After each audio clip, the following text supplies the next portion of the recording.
அனைவருக்கும் வணக்கம். கனத்த இருதயத்தோடு கோயம்புத்தூரில் நடந்த சம்பவத்தை குறித்து வேதனையோடு கூட உங்களோட நான் பேசுகிறேன். எந்த ஒரு மானிட சமூகத்திற்கும் இப்படி ஒரு நிகழ்வு நடக்கக்கூடாது. பெண் பிள்ளையானா என்ன, ஆண் பிள்ளையானா என்ன, இருவரும் இந்த சுதந்திர இந்தியாவில் வாழக்கூடியவர்கள் தானே. மது போதையில் என்ன வேணாலும் செய்துவிட முடியுமா? அந்த கொடூரத்தை செய்தவர்களுக்காக இப்படிப்பட்ட ஒரு கொடூரத்தை செய்வதற்கு எப்படி அவர்களுக்கு மனம் வந்தது என்று அவர்கள் நினைக்க மாட்டார்களா? நினைத்து பார்க்க மாட்டார்களா?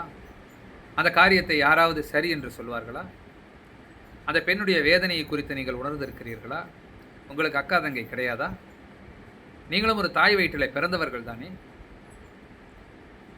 இனி ஒரு சம்பவம் இது போன்று இந்த இந்திய தேசத்திலே நடக்கக்கூடாது அப்படின்னு நான் நினைக்கிறேன். தனி மனித ஒழுக்கத்தை மிகவும் சீர்தூக்கி ஒவ்வொருவரும் பார்க்கணும்.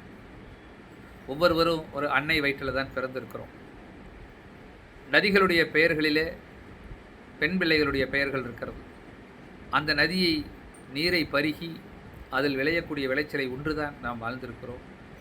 ஏதோ ஆகாயத்திலிருந்து பிறந்தவர்கள் கிடையாது. தவறு செய்தவர்களும் ஒரு பெண்ணினுடைய வயிற்றிலே இருந்துதான் பிறந்திருக்கிறார்கள். இப்படிப்பட்ட ஒரு செயல்கள் இனிமேல் நடக்கக்கூடாது என்பதை குறித்து ஒவ்வொருவரும் தனித்தனியே அவர்களுக்குள் பேசிக்கொள்ள வேண்டும். ஒவ்வொருவருக்குள் தனி ஒழுக்கத்தை குறித்து பேசிக்கொள்ள வேண்டும். இனி இப்படி ஒரு சம்பவம் நடக்கலைன்னு இருக்கணுங்க. அந்த பெண்ணை பெற்றவர்கள் எவ்வளவு வேதனை அடைந்திருப்பார்கள். ஒவ்வொரு பெண்ணை பெற்றவர்களும் அன்று இரவு தூங்கி இருக்க மாட்டார்கள். எங்கு என் பிள்ளை வீடு வந்து சேரவில்லை என்று ஒரு பெற்றவர்கள் படுகிற வேதனை அதிகம். இந்த காரியத்தை இனிமேல் யாருமே செய்யாது. வேதனையோடு கூட சொல்கிறேன், இனிமேல் இப்படி ஒரு சம்பவம் எங்கேயுமே பேப்பர்லேயோ நியூஸ்லேயோ எதுலேயுமே பார்க்கக்கூடாதுங்க. அந்த மாதிரி ஒரு நல்லதொரு சமுதாயத்தை உருவாக்கணும். ஒழுக்க உடைமை நமக்கு ரொம்ப நல்லதுங்க. நன்றி, வணக்கம்.